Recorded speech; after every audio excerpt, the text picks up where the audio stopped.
Hello everyone, welcome to nursing chronicles YouTube channel. आज की इस वीडियो में हम अपकमिंग नॉर्सिट एग्ज़ाम के लिए ईटी इंटूबेशन के ऊपर क्वेश्चन देखेंगे। ईटी इंटूबेशन यानी कि एंडोट्रेकियल इंटूबेशन। यहाँ पर हम एमसीक्यूज़ को सॉल्व नहीं करेंगे बल्कि वन लाइनर क्वेश्चन जो है उसे सॉल्व करेंगे, क्योंकि आपका एग्ज़ाम काफ़ी ज़्यादा पास में है तो आपको ईजीली याद करने में हेल्प होगी। फर्स्ट रहेगा हमारा मोस्ट कॉमन ब्रोंकस एक्सीडेंटली इंटूबेटेड। जब भी हम इंटूबेशन करते हैं तो ऐसा कौन सा मोस्ट कॉमन ब्रोंकस है जो कि एक्सीडेंटली इंटूबेट हो जाता है? आंसर रहेगा आपका राइटमैन ब्रोंकस। क्या होता है? राइटमैन ब्रोंकस वाइडर होता है, शॉर्ट होता है, साथ ही साथ मोर वर्टिकल होता है, जिसकी वजह से ट्यूब इजीली एंटर हो जाती है। नेक्स्ट क्वेश्चन है हमारा बेस्ट पोजीशन फॉर एंडोट्रेकियल इंटूबेशन। जब भी हम ईटी ट्यूब को इंसर्ट करते हैं तो उसके लिए हमारी बेस्ट पोजीशन क्या होती है? उसके लिए स्निफिंग पोजीशन जो होती है वो बेस्ट होती है। स्निफिंग पोजीशन के अंदर क्या होता है? ऑरल, फेरेंजियल और लेरेंजियल एक्सेस जो होते हैं वो अलाइन होते हैं। चलिए अब हम स्निफिंग पोजीशन जो होती है उसका इमेज भी देख लेते हैं। आप यहाँ पर देख सकते हैं इसके अंदर 3 बेसिक स्टेप्स जो है वो फॉलो की गई है। फर्स्ट स्टेप के अंदर क्या है? हेड एलिवेशन आप देख सकते हैं। सेकेंड स्टेज नेक फ्लेक्शन होता है अचीव्ड बाय हेड एलिवेशन। आप हेड को एलिवेट करेंगे तो नेक फ्लेक्स्ड हो जाएगा। स्टेप 3 के अंदर आपको क्या करना है? Extension at the atlanto occipital joint. तो यह हमारा स्निफिंग पोजीशन का इमेज है। नेक्स्ट रहेगा हमारा question number 3, gold standard method to confirm ET tube placement. ET tube का प्लेसमेंट होने के बाद गोल्ड स्टैंडर्ड मेथड क्या है जिसके द्वारा आप कंफर्म कर सकते हैं कि हमारा ईटी ट्यूब सही प्लेस पर है? तो उसका आंसर है हमारा end tidal CO2 capnography. Continuous wave form आ रहा है कैप्नोग्राफी का, तो यह हमारा गोल्ड स्टैंडर्ड मेथड है। इससे हम कंफर्म कर सकते हैं ईटी ट्यूब के प्लेसमेंट को। क्वेश्चन नंबर 4 रहेगा हमारा drug commonly used for paralysis in rapid sequence intubation. RSI के अंदर कौन सी ऐसी ड्रग है जो कि कॉमनली यूज़ की जाती है फॉर द पैरालिसिस? तो आपका आंसर होगा सक्सिनाइल कोलिन। सक्सिनाइल कोलिन क्यों आंसर होगा? क्योंकि इसका ऑनसेट काफ़ी फास्ट होता है और शॉर्ट ड्यूरेशन के लिए होता है। चलिए बढ़ते हैं नेक्स्ट क्वेश्चन की तरफ। Non depolarising neuromuscular blocker used in intubation. Intubation के दौरान नॉन डिपोलराइजन न्यूरोमस्कुलर ब्लॉकर कौन सा यूज़ में लिया जाता है? तो राइट आंसर रहेगा हमारा यहाँ पर rocuronium. Next is sedative commonly used in RSI का फुल फॉर्म आप पहले ही देख चुके हैं। सिडेटिव कौन सा यूज़ में लेते हैं? तो सिडेटिव का नाम हो जाएगा इटोमिडेट। हिमोडायनेमिकली जो स्टेबल पेशेंट होते हैं उनके अंदर इन इमरजेंसी इसे प्रेफर करते हैं।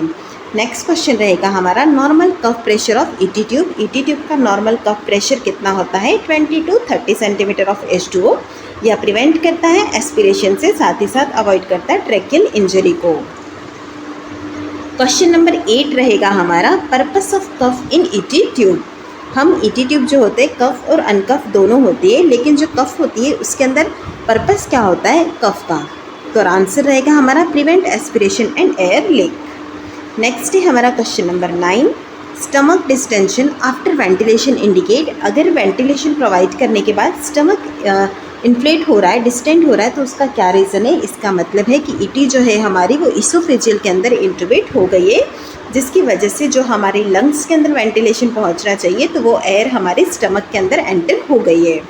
नेक्स्ट आप देखेंगे क्वेश्चन नंबर 10 है recommended size of ET tube for adult mail. Adult mail के अंदर कौन सा साइज़ रिकमेंडेड करते हैं? तो 8.0 से लेकर 8.5 mm। नेक्स्ट रहेगा हमारा recommended size of ET tube for adult female. Adult female के लिए कौन सा साइज रिकमेंड करेंगे? 7 से लेकर 7.5 mm के बीच में।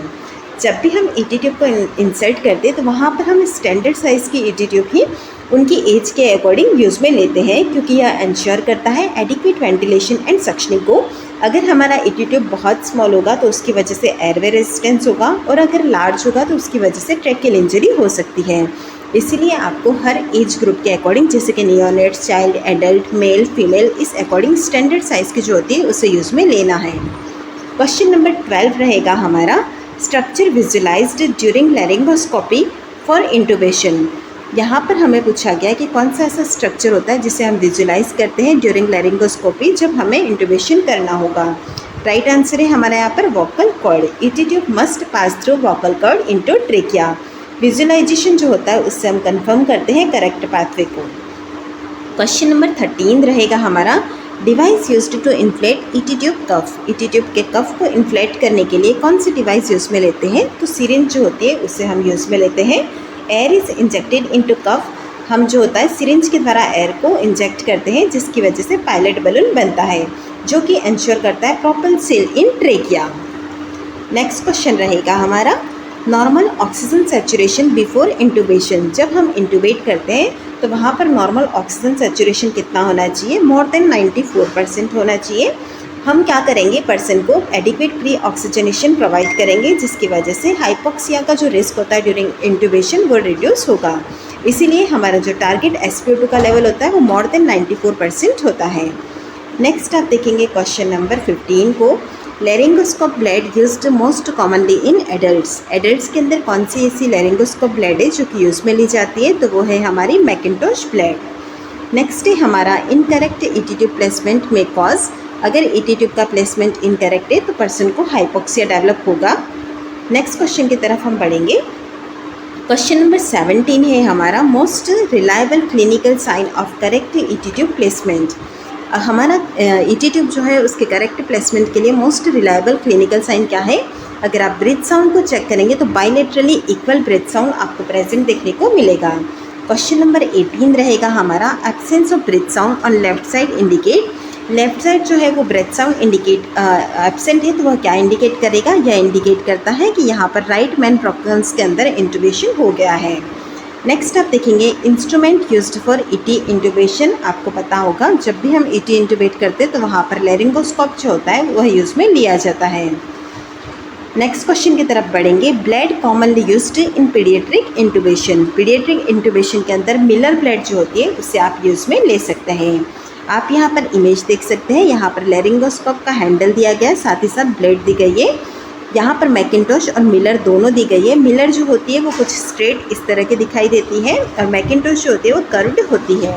मिलर ब्लेड ज़्यादातर पीडियाट्रिक के अंदर यूज़ में लेते हैं, मैकिन्टोश एडल्ट पेशेंट के अंदर यूज़ में लिया जाता है।